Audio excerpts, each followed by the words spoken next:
Halo Teknolovers. Menjelang masa pensiun Panglima TNI Marsikal Hadi Cahyanto pada akhir November 2021 ini, Presiden Jokowi telah menunjuk Kepala Staf Angkatan Darat Jenderal Andika Perkasa sebagai penggantinya. Sosok Andika Perkasa pun ramai dibicarakan publik, termasuk soal kekayaan yang dimiliki. Yuk ketahui lebih banyak sang calon Panglima TNI selanjutnya. Inilah perjalanan karir dan kekayaan Andika Perkasa. Namun sebelum lanjut, pastikan kamu telah klik subscribe dan aktifkan lonceng notifikasi untuk update informasi terbaru dari teknologi populer. Andika Perkasa lahir di Bandung 21 Desember 1964. Lulus dari Akademi Militer tahun 1987 dengan pangkat Letnan II. Kemudian ia menikah dengan Dia Erwiani, putri dari mantan Kepala Badan Intelijen Nasional AM Hendro Priyono. Keduanya dianugerahi putra Alexander Akbar Wiratama Perkasa Hendro Priyono yang berprofesi sebagai dokter. Setelah lulus dari Akademi Militer, ia langsung menjabat sebagai Komandan Peleton Grup 2 Para Komando Pasukan Khusus Kopassus selama 13 tahun. Lalu Andika Perkasa melanjutkan pendidikan ke Sekolah Staf dan Komando Angkatan Darat dan lulus dengan predikat terbaik. Nah, masuk tahun 2000, ia masuk ke Departemen Pertahanan, menjabat sebagai Kepala Seksi Kajian Strategi Hankam, Subdit Jaklat Ditjakstra Ditjenstrahan, Departemen Pertahanan. Di tahun yang sama, ia ditarik kembali ke Kopassus sebagai Komandan Batalion 32 Apta Sandi Prayuda Utama, Grup 3 Sandi Yuda Kopassus. 4 tahun kemudian, yakni tahun 2014, Andika Perkasa dilantik jabatan Bintang 2, alias Mayor Jenderal, Komandan Pasukan Pengamanan Presiden selama 2 tahun. Pada tahun 2016, ia diangkat sebagai Panglima Komando Strategis Angkatan Darat, menggantikan Letnan Jenderal TNI Agus Kiswanto selama 4 bulan. Dari deretan posisi yang pernah ditempati Andika Perkasa, perlu diketahui nih di mana saja ia menempuh pendidikan, baik pendidikan umum maupun pendidikan militer. Untuk pendidikan umum, Andika Perkasa pernah menimba ilmu di The Military College of Vermont Norwich University, National War College, National Defense University, the Trachtenberg School of Public Policy and Public Administration, the George Washington University. Sementara untuk pendidikan militer, ada Akademi Militer, Sesarcap Infanteri, Pendidikan Komando, Sekolah Staf dan Komando Angkatan Darat, Sesko TNI, dan Lemhanas Republik Indonesia. Selanjutnya jabatan dan tugas yang diemban oleh Andika Perkasa. Untuk Letnan 2 sampai Letnan 1 ada Komandan Peleton Grup 2 Para Komando Kopassus, Komandan Unit 3 Grup 2 Para Komando Kopassus, Komandan Subtim 2 Satgultor 81 Kopassus. Untuk Kapten Komandan Tim 3 Satgultor 81 Kopassus, Komandan Resimen 62 Yon 21 Grup 2 Para Komando Kopassus, Pama Kopassus.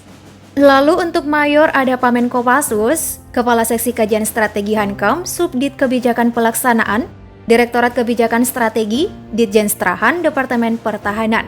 Kepala Seksi Penyusunan, Subdit Kebijakan Pelaksanaan, Direktorat Kebijakan Strategi, Ditjenstrahan, Departemen Pertahanan, dan Pamen Mabes TNI Angkatan Darat. Kemudian untuk Letnan Kolonel Komandan Batalion 32 Apta Sandi Prayuda Utama Grup 3 Sandi Yuda Kopassus, Kepala Seksi Intelijen Korem 051 Wijayakarta, Kodam Jaya Jayakarta.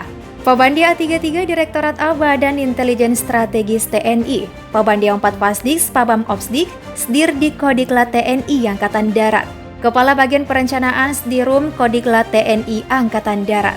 Untuk Kolonel pernah sebagai Sekretaris Pribadi Kepala Staf Umum TNI, Komandan Resimen Induk Kodam Jaya Jayakarta, dan Komandan Resor Militer 023 Kawal Samudra, Kodam 1 Bukit Barisan. Untuk Brigadir Jenderal pernah sebagai Kepala Dinas Penerangan TNI Angkatan Darat tahun 2013. Untuk Mayor Jenderal pernah Komandan Pasukan Pengamanan Presiden tahun 2014 dan Panglima Komando Daerah Militer Pangdam 12 Tanjung Pura tahun 2016. Lalu untuk Letnan Jenderal pernah Komandan Komando Pembina Doktrin, Pendidikan dan Latihan Angkatan Darat tahun 2018 dan Panglima Komando Strategis Angkatan Darat tahun 2018. Terakhir sebagai Jenderal Kepala Staf Angkatan Darat tahun 2018. Andika telah menyampaikan hartanya pada 20 Juni 2021. Berdasarkan berbagai sumber media online dari laman LHKPN, ia memiliki harta senilai lebih dari 179 miliar rupiah. Terdiri dari harta bergerak dan tidak bergerak. Untuk harta tidak bergerak ada 20 bidang tanah yang tersebar di Indonesia hingga ke luar negeri dengan total 38,1 miliar rupiah. Tanah dan bangunan itu secara rinci aku tampilkan pada infografis berikut. Andika Perkasa dilantik sebagai Kepala Staf Angkatan Darat pada November 2018 oleh Presiden Jokowi. Pak Presiden Jokowi menilai Andika sebagai sosok komplit menjadi Kepala Staf Angkatan Darat melihat pengalamannya memimpin sejumlah satuan di TNI. Selain 20 tanah dan bangunan tadi, Jenderal Andika juga tercatat memiliki harta berupa alat transportasi senilai 2,6 miliar rupiah. Harta bergerak lainnya 10,1 miliar dan surat berharga 2,1 miliar rupiah. Adapun kendaraan yang dimiliki terdiri dari 1 unit mobil Land Rover Sport 3,0 V6 AT tahun 2014, hasil sendiri seharga 800 juta rupiah. Dan 1 unit mobil Mercedes-Benz Sprinter 315 tahun 2018 hasil sendiri seharga 1,8 miliar rupiah. Nah, agenda pengangkatan Panglima TNI tentu mendapatkan perhatian penuh dari DPR RI karena Panglima TNI memiliki peran yang strategis seperti yang diamanatkan dalam Undang-Undang tentang TNI. TNI diharapkan dapat merespon dan mengantisipasi dinamika perkembangan geopolitik. Selain itu, berperan di medan perang baru terkait apa saja yang mengancam kedaulatan dan keselamatan bangsa.